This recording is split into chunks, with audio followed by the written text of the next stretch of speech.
ભાતીગળ ભારતની સનાતન સંસ્કૃતિના અનેક કિસ્સા એવા છે જે સાંભળી જોઈને આપણને સૌને આપણા સનાતન ધર્મ પર ગર્વ અનુભવવાનો લાવો મળે છે. ના મેરુભા, દરબાર વટ હોય છે એક સાથે એક જ. આજે તો હું જ એમનું પાણી માપીશ.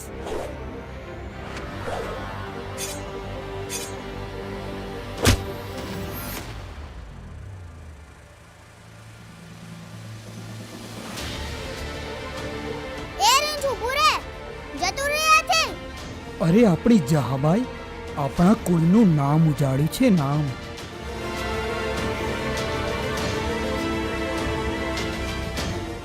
સાચી જ અમારી દીકરી નથી, પરંતુ સાક્ષાત માં જોગમાયાનું સ્વરૂપ છે. અરે જેના બાવળામાં બળ હોય ને એ જ આગ સાથે રમે. દરબાર, તમારા બાવળામાં બળ તો હજુ ઘણું છે. મારા ફુવાની એક સંસ્કારી દીકરી છે. અરે માટી તો એ થાય કે જેના કાર્યો માટી જેવા હોય.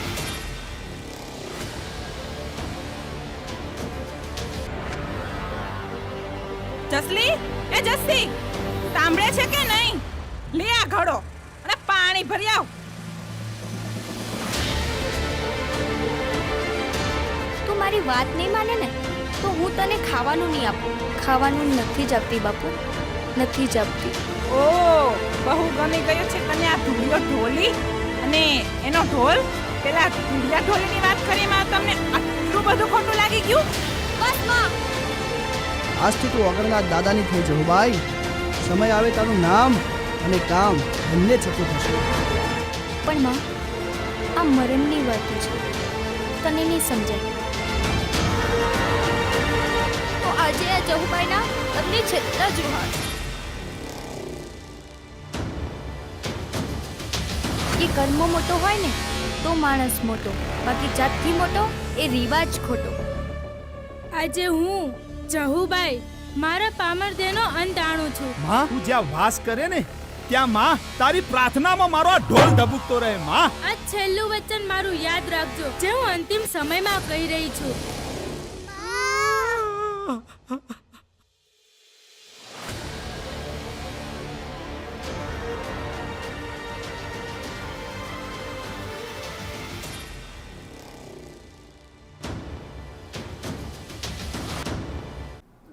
નમસ્કાર, ભારત ટાઈમ્સ ન્યૂઝ પર આપની સાથે હું વિની, અને આજે અમારા સ્ટુડિયો પર ખાસ ઉપસ્થિત છે જહુમાનો જય જયકારની ટીમ. હું પહેલાં તો બધાનું વેલકમ કરીશ. વેલકમ, તમે અમારા સ્ટુડિયો પર આવ્યા છો, અમને ખૂબ સારું લાગ્યું. હવે એમના ડિરેક્ટરને પૂછવા માંગીશ કે આ મૂવી કઈ રીતે બન્યું અને એમને કઈ રીતે આઈડિયા આવ્યો આ મૂવી બનાવવાનો, અને આ સ્ટોરી શું છે આ મૂવીની? સૌ પ્રથમ તો અમે ઇતિહાસની વાતો કરીને એક યુટ્યુબ ચેનલ ચલાવીએ છીએ, જેના પર સનાતન સંસ્કૃતિ, સનાતન ધર્મની અને દબાયેલા ઇતિહાસની વાતો અમે લઈને આવ્યા છે. અને એનો જ એક પ્રકરણ ગણી શકાય આને કે જહુમાનો જય જયકાર.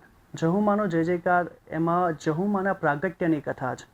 જહુમાનું જે ધાણોજ ગામે મંદિર છે, એ મંદિર કઈ રીતે બન્યું અને એના પાછળની શું કથા છે એ આ જહુમાના જય જયકારમાં અમે બતાવ્યું છે. સૌ પ્રથમ તો એ દરબારની દીકરી હતા, અને દરબારની દીકરીમાં એમને જ્યારે પ્રથમમાં જ્યારે એમની મૃત્યુ પામે છે ત્યારે એમની સાવકીમાં એમને મેણું આપે છે. જ્યારે ગોળ્યો રમવા જાય છે અને ગોળ્યોમાંથી પાછા આવતા વાર થાય છે ત્યારે એ એમને મેણું આપે છે. અને એક મેણાની ખાતર સત શું છે, સતી શું છે, આપણો ધર્મ શું છે, તો એક મેણાની ખાતર, એક વચનની ખાતર એ પોતાનું ઘર છોડી દે છે અને એક એવા વ્યક્તિ સાથે જાય છે કે જે દલિત છે. દરબારની દીકરી દલિતની સાથે જાય, 200-300 વર્ષ પહેલાં બહુ મોટી ઘટના કહેવાય. અને ત્યાંથી એમની સાથે જઈને ધાણોજ ગામે જાય છે, જ્યાં ધૂળિયા ઢોલીને ખબર પડે છે કે મારી સાથે જે છોકરી આવી છે એ વાસ્તવમાં એક સતી છે અને દરબારની દીકરી છે. અને ધાણોજ ગામે એક જાગીરનો મઠ કહેવાય, જાગીર મઠની મહંતની સત્તામાં આવતું. અને પહેલાંના જમાનામાં એવું હતું કે ભાઈ જ્યારે આવા જાગીર મઠો હતા એમને ન્યાય કરવાની સત્તા આપવામાં આવતી. અને એ ન્યાયના જોડે ધૂળિયો ઢોલી ડરે છે કે આને હું કઈ રીતે લઈ જઈશ, મને મારા પરિવારને દંડ કરવામાં આવશે, ન્યાય કરવામાં આવશે. અને છતાં પણ એ છોકરીને દેવ દરબારમાં લઈ જાય છે અને ત્યાં મહંત મનસાના દ્વારા જહુમાના સતીત્વની ઓળખ કરવામાં આવે છે. એ તો મહંત હતા એટલે જહુમાને ઓળખી જ જાય છે. અને એના સિવાય પછી એવું થાય છે કે એક દિવસ કૂતરો મરી ગયો હોય છે ત્યાં, અને ત્યાં કૂતરો મરેલો હોય છે અને જહુ માતા પોતાના એક સ્પર્શથી સજીવન કરી દે છે અને લોકોને ખબર પડે છે કે આ સતી છે, આ જેવી તેવી સ્ત્રી સામાન્ય સ્ત્રી નથી. અને પછી ત્યાં એમની ઝૂંપડી પર એ પોતે ફૂલોનો ઢગલો બનીને પોતાનું જે જીવન હોય છે એ ત્યાં સર્વસ્વ પોતાનું અર્પણ કરી દે છે અને ત્યાં એમનું મંદિર બને છે. તો ખાસ કરીને આ એક સ્ટોરી છે જહુ માતાની કે આપણા દેશનું સતીત્વ અને સત કેટલું અત્યારની જે પેઢી છે એમને ખબર પડે, ધર્મ સાથે જોડાય, સનાતન સાથે જોડાય, બસ એની જ વાત છે જહુ માનો જય જયકાર. તો તમે સમાજમાં એક એવો મેસેજ પાસ કરવા માંગો છો, ખાસ એવું કહી શકાય? હા, બસ એવું કહી શકાય. સમાજમાં યંગ જે આપણી છે યંગ જનરેશન એ ધર્મ સાથે અત્યારે જોડાઈ રહી છે, પણ ઘણા બધા જુદા માર્ગોથી જોડાઈ રહી છે. પણ એક યોગ્ય માર્ગ મળે. ચમત્કારો હતા, સતીત્વ હતું, સત હતું, સંત હતું, અત્યારે પણ એના દાખલાઓ ઘણા બધા મળે છે અને એ શ્રદ્ધાનો વિજય ગામે ગામ જોઈ શકાય છે. અને એવા જ દબાયેલા ઇતિહાસને ઉજાગર કરવા માટે અમે આ ઇતિહાસની વાતો અમારી ટીમ કામ કરી રહી છે. જી બિલકુલ. હું એક્ટ્રેસને પૂછવા માંગીશ કે એમને આ રોલ કઈ રીતે મળ્યો અને એમને કેવી ચેલેન્જો ફેસ કરી આ મૂવી કરવા માટે. તમને પૂછીશ. મારો રોલ આમાં એક સાવકી માનો છે, જહુ માની માનો, જેમાં હું છું રાજકોટથી અને એમાં ઉત્તર ગુજરાતની બોલી જે બોલવાની મને તો એક તો આવડતી પણ નહોતી અને એમાં બોલવાની થતી હતી એટલે બહુ ડિફિકલ્ટ થતું હતું. અને બસ એમાં અને આ રોલ કરીને મને બહુ જ મજા આવી. અને જહુમાં અમારા રાજકોટમાં થોડુંક જહુમાનું નામ ઓછું, માતાજીનું આમ ઇતિહાસની વધારે કોઈ લોકોને ખબર નથી અને અહીંયા આવીને મેં એ ઇતિહાસને જાણ્યો, માતાજીનું બધું જાણ્યું, માતાજીના આટલા પરચા જાણ્યા, ત્યારે ખબર પડી કે ના જહુ માતાજીનું આટલું બધું છે એમ. બહુ મજા આવી આ મૂવીઝમાં મને કામ કરવાની. જી, હવે હું હીરોને પૂછવા માંગીશ કે આ મૂવી કરવા ટાઈમે તેમને કેવું લાગ્યું હતું? સૌથી પહેલાં ઓફર આવી હતી ત્યારે કેવું ફીલ થયું હતું? મારું નામ કમલ રામનાણી છે. મેં જહુમાનો જય જયકાર મૂવીની અંદર જ્યારે ઓડિશન ચાલતું હતું ત્યારે મને એમના ડાયરેક્ટર સર, ડીઓપી જે જયેશભાઈ છે અમારા, એમણે અમને કહ્યું કે ભાઈ કેરેક્ટર છે જહુમાનો પિતા તરીકેનો ને એમાં પણ જહુમાના દરબાર કેરેક્ટરમાં પિતા તરીકે પણ એમનો બજાવવાનો તો દરબારનો રોલ. તો દરબાર તરીકે એક લુક મળે કે જેના કારણે એ પિતા તરીકે દેખાય, એ બહુ મારા માટે બહુ મોટું સ્ટ્રગલ હતું.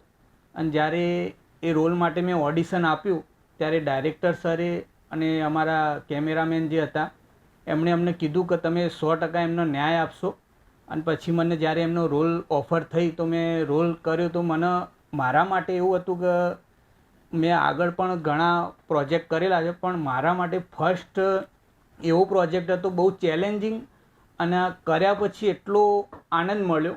અને એમાં ડાયરેક્ટર સરે મને એટલો સપોર્ટ આપ્યો કે જેના કારણે હું આ રોલનો પૂરેપૂરો એક દરબારનો લુક મળે, દરબાર તરીકે હું એમનું સ્થાન કે જહુમાના ફાધર તરીકેનો રોલ નિભાવી શકું. એ માટે મને બહુ આનંદ થયો. અને એમાં પણ અમારી જે ટીમ હતી એમને મને બહુ સપોર્ટ કર્યો. એટલે હું ટીમને પણ ધન્યવાદ કહીશ કે અમારી ટીમ એ બહુ એક મિત્ર તરીકે મને સપોર્ટ કર્યો. મને બહુ આનંદ થયો આ રોલ કરીને. જી ચોક્કસ. આ ટીમમાં મને સૌથી યંગ લાગી રહ્યા છે. હવે હું એમને પૂછવા માંગીશ કે તમારો રોલ શું હતો? મારું નામ છે હેપી વાઘેલા. આ મૂવીમાં મેં જહુમાનો રોલ કર્યો છે જે મેન છે. અને આ મારી ફર્સ્ટ મૂવી હતી, મારું ફર્સ્ટ એક્સપિરિયન્સ હતું. અને આ મૂવીમાં કામ કરીને મને ખૂબ જ એન્જોય, મીન્સ કે બહુ જ મજા આવી છે. અને હું પોતાની જાતને બહુ જ ભાગ્યશાળી માનું છું કે મને જહુમાનો રોલ આપ્યો છે ડાયરેક્ટરે. અને આ રોલ પામવા માટે મેં પહેલાં ડાયરેક્ટર સર જોડે ઓડિશન લીધું હતું. એમાં મને એમને પાસ કરી એ બદલ એમને થેન્ક યુ. અને ખૂબ જ મજા આવી. અમારી ટીમ પણ એટલી જ એન્જોયવાળી હતી. મને ખૂબ જ સપોર્ટ કર્યો. કોઈ મિસ્ટેક થઈ જતી તો મારાથી એ મિસ્ટેકને સુધારવામાં એમને ખૂબ જ સાથ આપ્યો છે. અમારા જે જહુમાના જે મમ્મી તરીકે હતા એમને પણ મને ખૂબ જ સપોર્ટ કર્યો છે. જી બરાબર છે. હવે આ મૂવી બનવામાં કેટલો સમય લાગ્યો હતો? ખાસ તો માતાજીને આ બધું છે તો થોડું ડિફિકલ્ટ થયું હશે એડિટિંગથી લઈને બધી જ જગ્યા પર. તો કેટલા સમયમાં શૂટિંગ થયું હતું?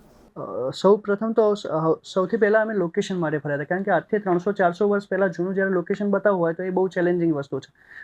એમાં કોઈ સિમેન્ટની પાકી વસ્તુ હોય અત્યારે જે કે બિલ્ડિંગ્સ હોય એવું કંઈ આવવું ના જોઈએ, થાંભલા હોય, એના માટે ઘણી બધી રિસર્ચ કર્યા પછી 1.5 મહિના પછી અમે જુદા જુદા લોકેશન પર સેટ્સ થોડા ઘણા ઊભા કરીને અમે અમારી રીતે કર્યું. એના પછી કેરેક્ટર્સ મોસ્ટ ડિફિકલ્ટ વસ્તુ હતી કે જ્યારે નાના જહુમામાંથી એક નાની છોકરીમાંથી એક મોટા જહુમા બતાવવા, એના 3 કેરેક્ટર અમે પસંદ કર્યા અને એ પણ એટલા એક્યુરેટ હોવા જોઈએ કે લોકોનો આસ્થાનો જે વિષય હતો એ આસ્થાનો ભંગ ના થાય. એના બાદ વાત આવી સ્ટોરીની. તો સ્ટોરી અમે ક્લિયર કરતાં 3 થી 4 મહિના જેવો ટાઈમ એટલા માટે લાગ્યો કે દંતકથાઓ, એના સિવાય સ્થળ પર જઈને અમે જે લોકો ઇતિહાસવિદો હતા એમને બી મળ્યા, કારણ કે આસ્થાનો વિષય જોડાયેલો હોય જ્યાં થોડી બી ભૂલ થાય તો લોકોના આક્રોશનું કારણ બની જઈએ આપણે. બીજી વસ્તુ છે કે દરેક સમાજને સાથે લઈને ચાલવાનું. તો દરેક સમાજને સાથે લઈને ચાલવાનું, કોઈ સમાજના માટે એવી કોઈ વાત ના થઈ જાય કે જેથી આપણને એને પણ એવું લાગે કે ભાઈ આ ખોટી બાબત છે. તો એ પણ બહુ ચેલેન્જિંગ હતું. કેરેક્ટર્સને ઓડિશન્સ લીધા, ઓડિશન્સ બાદ ઘણી બધી તૈયારીઓ કરાવી અને તૈયારીઓ કરાવ્યા બાદ જ્યારે ફ્લોર પર ગયા તો ઘણી બધી વખત એવું થયું કે એક ફૂલ નાઇટનો શોટ હતો, જે ફૂલ નાઇટનું શૂટિંગ હતું મારે લગભગ 9થી માંડીને 4 વાગ્યા સુધીનું. બીજા દિવસે જ્યારે એડિટિંગ પર બેઠા તો લાગ્યું કે ભાઈ આ એકચ્યુઅલ નથી, મજા નથી આવતી, તો એ રીશૂટ કરવું પડ્યું આખું. એવા ઘણા બધા હતા કે ખાલી 2-3 સીન માટે આખો દિવસ જતો રહેતો. એટલે બહુ ચેલેન્જ ફેસ કરી છે અને એટલા માટે જ એક વસ્તુ એવું લાગે છે કે એનું પરિણામ સારું મળી રહ્યું છે. જી બિલકુલ. આ ટીમમાં હજુ પણ એક જણા છે, આપણે એમને પણ પૂછીશું કે તમારો શું રોલ હતો. નમસ્કાર, મારું નામ સંજય ઠાકોર. આ મૂવીના અંદર મેં ધુળિયા ઢોલીનો રોલ કર્યો છે. કે ધુળિયા ઢોલી, તો ધુળિયો ઢોલી આ મૂવીના અંદર એક મેન કેરેક્ટર છે, લીડ કેરેક્ટર, કે જે આ સ્ટોરીના અંદર જહુ માતાના જોડે ધુળિયો ઢોલી તો એક અમર નામ છે, કે આ સ્ટોરીના અંદર એક અમર નામ થઈ ગયું. તો જ્યારે આ મૂવી બનાવતા હતા ત્યારે હું ઓડિશન આપ્યું હતું, ત્યારે મારા લેવલ 12ના ડાયલોગ હતા. મેં ઘણી મૂવી કરી, 3-4 મૂવી કરી. તો મારો ડાયલોગ હતો, માં સતીના સતને જાણવા માટે અંતરની આંખો ખોલવી પડે. માં તારા અંદર રહેલા સતીના સતના દર્શન કરવાની આશા છે માં, મને આશા છે. આ મારો ડાયલોગ હતો અને સરસ, બહુ મસ્ત ડાયલોગ હતા મૂવીના અંદર. અને ખરેખર ડાયલોગ એવા લખ્યા હતા કે મારા લેવલની બહાર અમારા ડાયરેક્ટર સાહેબે, અને હું રહ્યો દેશી માણસ, પહેલું તો મને આવું બધું બોલતા બહુ અટવા પડતી, પણ અમારા ડાયરેક્ટર સાહેબે મારા પાછળ બહુ મહેનત કરી. એક દિવસ મારું આખો દિવસ શૂટિંગ ચાલ્યું અને એ દિવસ કેન્સલ કર્યું. કેમ કે એમને મજા ના આવી કે સંજયભાઈ હજી તમને થોડું પેલું લાગે, તો એનો બીજો દિવસ ગોઠવ્યો. ખરેખર હું સેલ્યુટ આપું છું એમને, મારા પાછળ બહુ મહેનત કરી. અને અમારી ટીમ, ઇતિહાસની વાતોની ટીમ પણ, અમારા જયેશભાઈ, એમને પણ બહુ મહેનત કરી મારા પાછળ. અને બહુ મસ્ત, જે તમે લોકો જોજો, ધુળિયા ઢોલીનો રોલ બહુ મસ્ત સરસ રોલ કર્યો છે. હવે હું ડિરેક્ટરને પૂછવા માંગીશ કે આ મૂવી યુવા લોકો કઈ રીતે જોવે, તેના માટે કોઈ ખાસ મેસેજ.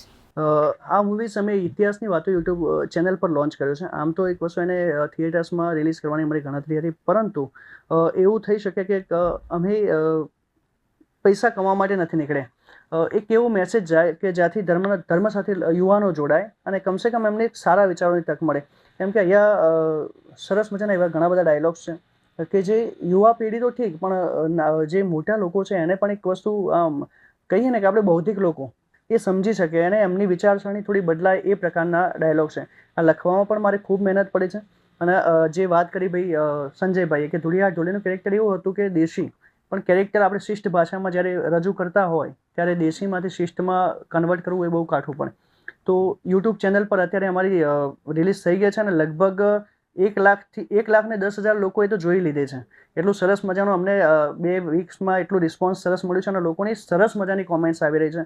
લોકો એવું કહી રહ્યા છે કે ભાગ્યશાળી છે લોકો કે જેને આ મૂવીમાં કામ કર્યું, એમને રોલ કર્યો. અને એવી સરસ મજાની કોમેન્ટ્સ આપવા બદલ દરેક દર્શકોનો આભાર. અને હજુ વધારેમાં વધારે આ મૂવીને તમે હું મૂવી નહીં કહું, એને હું એમ કહીશ કે સારા વિચારો છે તો એને સ્પ્રેડ કરો. જી, અમારા સ્ટુડિયો પર આવવા બદલ આપનો ખાસ આભાર કરવા માંગીશ અને દર્શકોને કહીશ કે આ મૂવી તમે ખાસ જોજો, યુટ્યુબ પર તમને જોવા મળી જશે.